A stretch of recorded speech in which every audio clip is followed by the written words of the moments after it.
What's up guys, how are you doing? Bom, na aula de hoje eu quero mostrar para vocês como que a gente pode usar uma lista de palavras. Por quê? Porque eu apresentei uma lista dos 25 verbos mais usados em inglês e eu não disse como usar ele. Então eu fiquei pensando, preciso fazer um vídeo sobre isso. E vamos para a aula.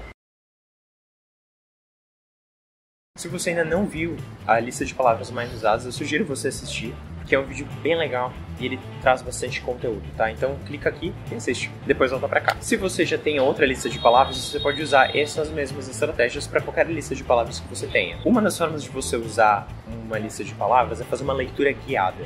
Então, como é que funciona uma leitura guiada? Você vai pegar as palavras que você quer procurar e você vai olhar o texto procurando essas palavras, tá? Ou variações dessas palavras. Por exemplo, você está lendo seu texto. Antes de você ler o texto, você só vai procurar palavras, tá? Então, eu vou trabalhar com o verbo want. Então, eu vou procurar meu texto se tem algum verbo want. Ou vou procurar meu texto se tem o verbo go, ou o verbo can, ou o verbo to be. E aí, eu vou marcar essas palavras. E aí, você vai fazer uma leitura guiada.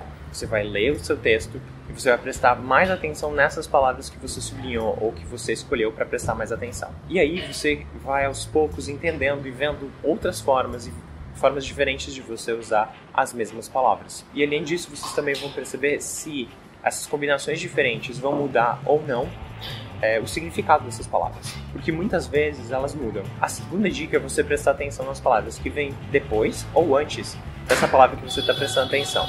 Por quê? Porque elas podem seguir padrões. Por exemplo, qualquer verbo modal, o verbo que vier depois do verbo modal, sempre vai vir no infinitivo. Isso é um padrão.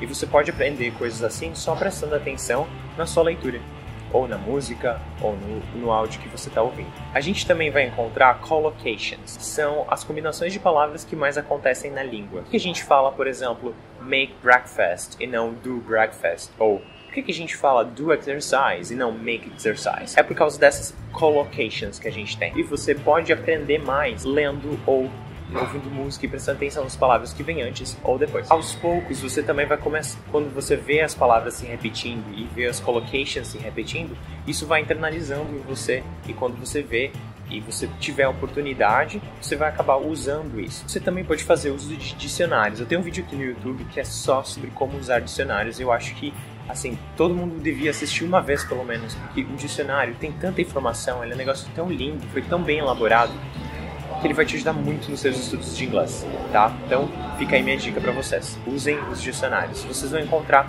não somente algumas collocations, mas também várias preposições. E como cada preposição vai mudar o significado da palavra. Algumas vezes você vai encontrar as collocations do dicionário e algumas vezes não. O site que eu super indico para você estudar collocations é o ozdick.com. Eu vou colocar aqui do lado da imagem. Então, você pesquisa lá a palavra que você quer procurar e ele vai te dar todas as opções que eles vão ter para combinar de palavra. Então, por exemplo, você tem adjetivos, verbos, preposições e substantivos. Ou combinações de, por exemplo, um verbo e um substantivo e um verbo.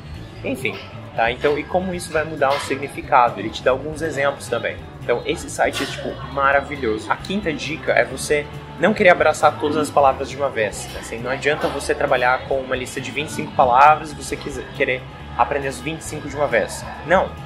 Se esforça e se concentra e foco, tá? Então, vou estudar 3 palavras essa semana, 3 palavras semana que vem. E aí você faz um estudo realmente mais profundo, pesquisa os collocations, pesquisa as preposições. A forma mais fácil que eu aprendi a usar verbos e preposições foi quando eu comecei a pesquisar os verbos e escrever do lado quais as possíveis preposições que eu posso usar e qual o significado que ela me dá. E a última de todas é pratique, tá?